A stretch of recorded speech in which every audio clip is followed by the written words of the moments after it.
Իսկ մեր երազանքի կետն այն էր եւ շարունակում է մնալ այն, որ Հայաստանի Հանրապետությունում արդարադատությունը նշանակի արդարություն ու պետք է խոստովանել, որ չենք հասել այս կետին։ Այստեղ կանխատեսում եմ արդեն իսկ ավանդական դարձած քննադատությունը, թե մենք բաց ենք թողել դատավորների վետինգի հնարավորությունը։ Այս քննադատությունը իրականում տեղին չէ երկու պատճառով։ Նախ, ժողովրդական ոչ բռնի թավշյա հեղափոխության ժամանակ մենք պարտավորվել ենք, որ բոլոր պաշտոնյաները պետք է նոր Հայաստանում դրսևորվելու, իրենց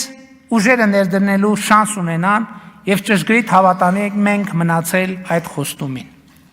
Եվ հետո Հայաստանում այսօր գործող դատավորների կազմը մոտավորապես 60%-ով նշանակվել է 2018 թվականից հետո։ Նաև չմոռանանք, որ մենք բառից բուն իմաստով 0-ից նոր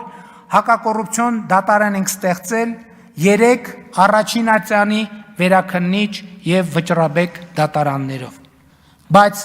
ինչքան էլ դժվար լինի խոստովանել, հակակոռուպցիոն դատարանի հանրային ընկալումները հաճախ չեն տարբերվում մեր մնացած դատարանների ընկալումներից։ Սա մեզ պիտի հուշի, որ խնդիրները եւ դրանց լուծումները այնքան էլ պարզ չեն, որքան կարող է թվալ, եւ վարչապետի պաշտոնից իմ 7 տարվա դիտարկումների համաձայն այս խնդիրներն առաջին հերթին կապված են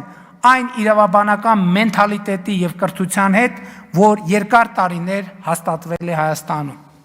Իսկ այդ մենտալիտետի համաձայն արդարադատությունը միշտ չէ, որ արդարություն է։ Այդ մենթալիտետի համաձայն արդարադատությունը երբեմն,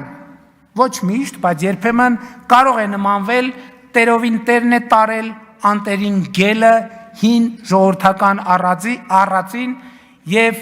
անհեթեթորեն ձգվող դատավարությունները սրա թերևս ամենավառ օրինակն են։